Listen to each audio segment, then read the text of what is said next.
What's going on, everybody? So today it's kind of been a slow day for me. I haven't really felt like working on this thing today, but I got my new camera in, so I figured I'd try it out. And we're going to pick up exactly where we left off because I haven't done anything on it, and try to get the engine and trans out of there today, as well as what little bit of the interior actually remains. We get started by removing the battery and all the electrical connections that are still going to the engine.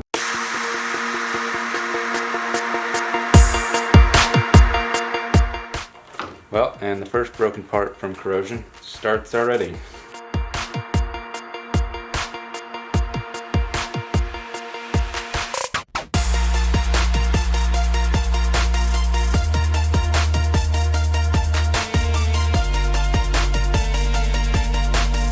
Alright, so all the wiring's removed. Next step, I'm going to remove the power steering lines and the intake air filter box.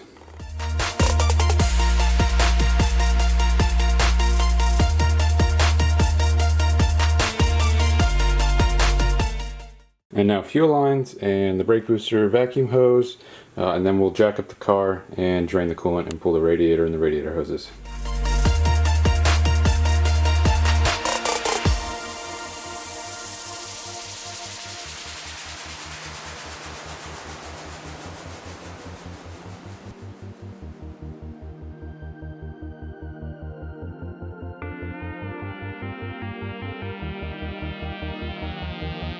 And this is why you're supposed to actually drain things properly into like a bucket or something like that to catch all the waste, so you don't ruin your garage and get all dirty from laying in this crap.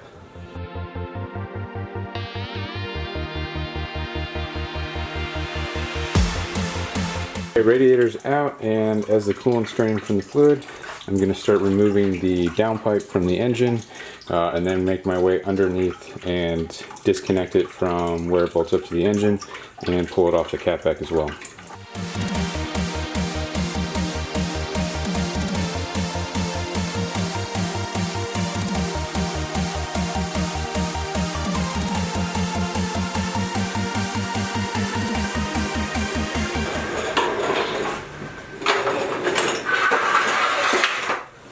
Okay, so the downpipe is off. Next step, remove the axles from the transmission, and then we will disconnect the shifter linkage, that way that can drop down, and then remove the actual transmission mount.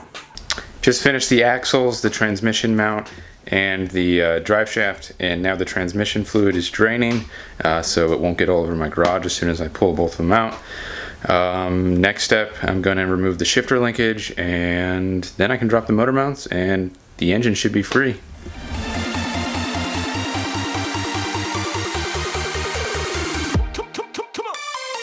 Shifter's free and drop down. Last thing I got to do, pull the two motor mounts out, and then the engine's free, and I'm going to hook it up to the hoist.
And the engine is finally out and on the ground. So I ran into trouble because I completely forgot about the pitch stop mount.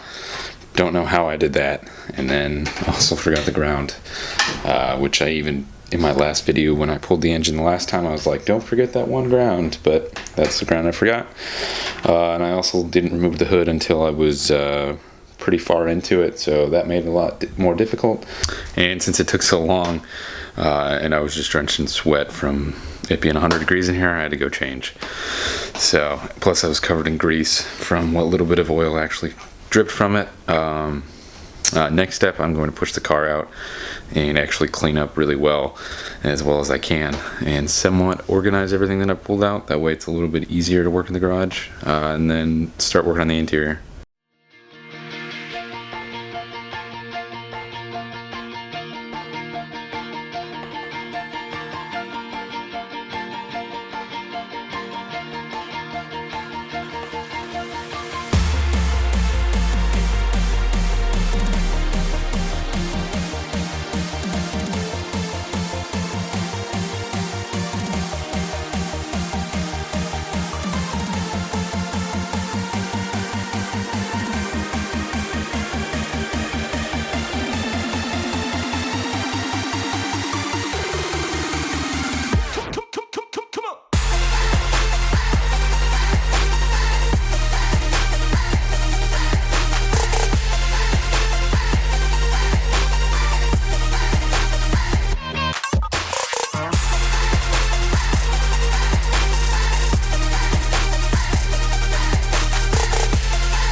Alright, got all the insulation off the firewall, as well as like the handbrake out and some of the other electrical components up here.